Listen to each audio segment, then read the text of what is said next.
Well, what a night it's been so far. We have no conclusions to anything much apart from the odd police and crime commissioner results that's come in. We've got 2 for Labour, 1 for the Conservatives at the moment, which leaves another 35 to declare on that.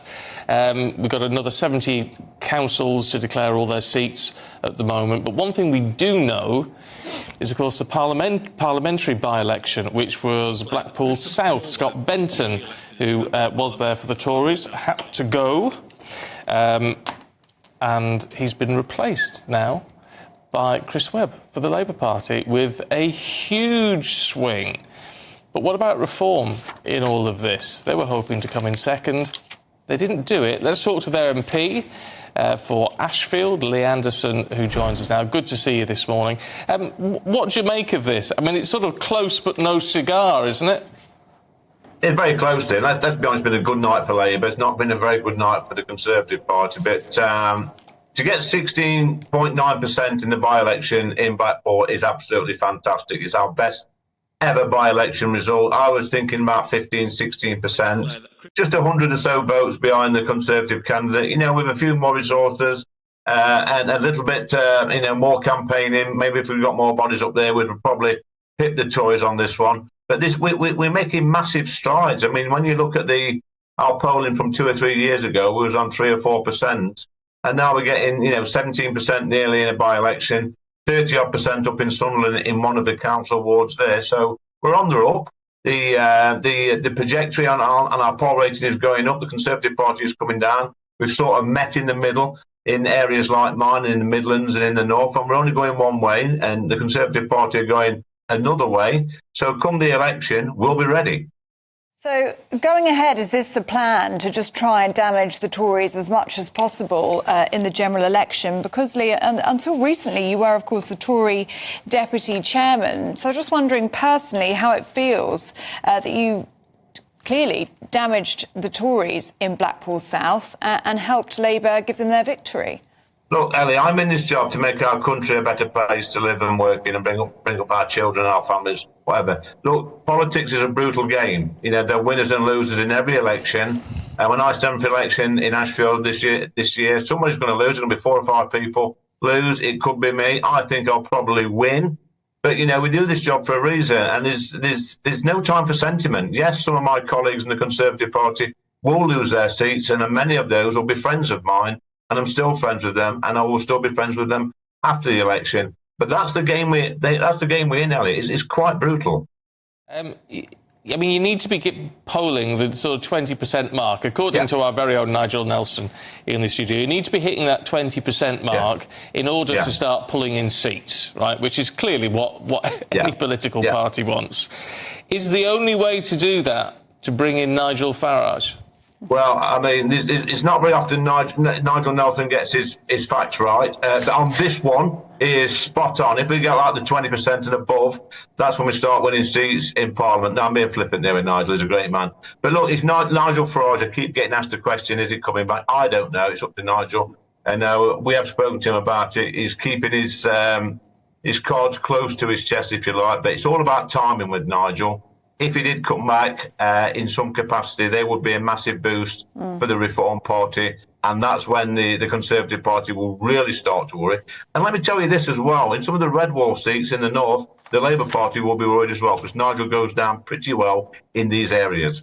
Well, I did want to ask you about that, because Richard Tice, talking overnight, speaking about the Reform Party, said he wants to be seen as the big opposition in red wall seats. That's a really interesting turn of phrase, isn't it? To be the best opposition. Well, I mean, it's a step up from where we started, Ali, a few years back. Like I said before, was polling 3 or 4% and hardly getting any votes at all. Now we've stood in, we had about 300 odd council candidates. We've just come third in the by-election, got a record result. We're on the up. And now if we can overtake the Conservatives and be the opposition, that's progress. And the next step after that is to overtake the Labour Party. That's just a simple political progression. Oh, yeah, fair enough. But within that, I mean, if you're going to make that sort of progress, as all political parties are, you've got to win over centre ground at some point, haven't you? Because that's how you win a general election, by winning the centre ground. Those people who are undecided. So, I mean, how would Reform do that when you seem to be positioned, considerably to the right of centre ground? Well, I keep hearing this argument, Stephen, about winning the centre ground. The last election wasn't fought on the centre ground, and the Conservative Party got an 80-seat majority. So that's quite a nonsense argument. So, the people in this country I've always said this, even when I was in the Labour Party, are very, very socially conservative. They're worried about immigration, legal and illegal migration. And both parties will fail us on this. And if we can get a party like the Reform UK, who are very strong on immigration, very strong on law and order, very strong on our national identity. That's what the people in this country want. Yeah, but in terms of the last election, I mean, there's two arguments. One is that it was a single-issue election because of Brexit. Now, the Labour Party hated that, but it was the Brexit election. There's no doubt about it. But also, of course, the Labour option was so far to the left at that point under Jeremy Corbyn that was off-putting for people. So it wasn't your stereotypical election, was it? No, it wasn't, David, and you're quite right. But look, go to the election before that, 2017. The Tory party was pretty much in the centre ground then. What happened then? That was a disaster. Go back to 2010, the election when the Conservative Party, took it away from Labour. That was, you couldn't get more centre than Cameron. Still could not get a majority. We need clear dividing lines in this country, and the Reform Party offer that. The rise of Reform is quite remarkable, Lee, when we talk about the difference even from just a few short years ago. What do you put that down to? Are people just very cross with what the Tories are offering right now? I think so, Ellie. I think people are just fed up. They're fed up with mainstream politics. That's the feedback I get on the doorstep. Lots of people lent their vote to Conservative Party, as Stephen said earlier in 2019. People like my parents, people like my friends and my family in Ashfield voted Conservative for the very first time. And Boris stood there on the steps of Downing Street and he says, you've lent your vote, I get it, I won't let you down. But unfortunately, these first-time voters have been let down. They feel disappointed. It was a tough gig for these people to vote Conservative after a lifetime of voting Labour. They're not in love with Keir Starmer. They don't like what the Labour Party stands for. That's if they know what the Labour Party stands for. So they're looking at Reform's contract with the people. There's some pretty good things on there, what people resonate with. Yeah, and look, I think that it's a different argument when you talk about Labour voters voting for Reform. It's a whole different set of issues.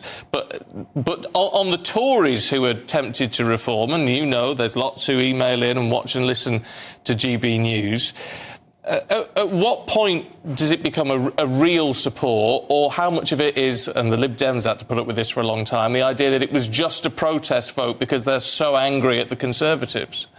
Well, I think we have to look. Have to split the country up into its geography, political geography, a little bit, Stephen, because we've got the North and the Midlands, who are very Brexity sort of areas where people will be more inclined to vote for Reform UK. Labour voters and Conservative voters, and then we're looking in the south of the country where we're looking at the Lib Dems and the Labour against the Conservatives as well. And so the political geography in this country is a little bit upside down. Traditionally, we had the Conservative seats in the south. I think there's going to be a lot of damage done in the southwest, especially with the Labour Party and the Lib Dems. That's going to hurt the Conservative Party. Likewise, in the north, if we get our act together and our polling increases at the rate it is at the moment, 20% and above, we're going to be picking seats up at the general election in the north and in the Midlands. I mean, you're creating a lot of noise, as you say. If you get to that 20%, you'll be pulling in seats. But that is going to be a challenge for you, Lee, isn't it? Well, of course it's a challenge. This is not an easy industry, Ellie, to work in. You have to work hard for every single vote. You have to get your message out there. But we're out there campaigning. We're out there knocking doors. We're giving people a real choice between us and the two mainstream parties. And look, with Nigel Farage, hovering around, lurking around in the background, if he does come back and give us that little bit of a boost, then I'll tell you what, that'll put the cat among the pigeons. It's the idea of you making quite a noise, Lee. I've got to say, it makes a difference. Public perception is important in all of this. And, you're a Reform MP now. What difference would it make if there were more Reform MPs in this Parliament, and how many of your former colleagues are you talking to? Well, I'll tell you what difference it would make to me personally if there were more Reform MPs in Parliament. I wouldn't have to sit next to George Galloway and Jeremy Corbyn on a daily basis. That would be great news for me. That'd be a little bit of company. But there is quite a few people in the Conservative Party who've got the same politics as me. I used to sit with them on the green benches just a few weeks ago, and it's very sad for me sometimes just to see my friends there, and I'm thinking, well, you've got the same politics of me, but they're going to go down with the ship. I think Parliament is a better place with those sort of people in Parliament and myself. So I'm not actively encouraging people to join the Reform Party, but my door is always open if they want to have that little chat over a single malt at night time. I will gladly speak to my ex-colleagues. That's a tempting offer, isn't it? So you don't think we're going to see any more defections soon, Lee? Well, I'm not sure, Ellie. I mean, look at today. It's going to be a disaster for the Conservative Party. And sadly, I mean, the sad thing about this, guys, is there's going to be a lot of hard-working Conservative councillors lose their seats through no fault of their own. It's the national picture. It's the disaster what's in number 10 at the moment. It's going to cost hundreds of seats up and down the country. And who knows what's going to happen over the next few days. Probably Sunday we'll have a clearer idea what's going to go. There's going to be all the results will be in by then. And there'll be a few of my old colleagues, sat there Sunday afternoon thinking, staring into space and thinking, what's going to happen to me in a few months' time? And, I would say to these people, look, the good ones out there, because there's still plenty of good Conservative MPs in there. Parliament is a better place with you people in. And Reform UK are going to win seats at the next election. I'm convinced of that.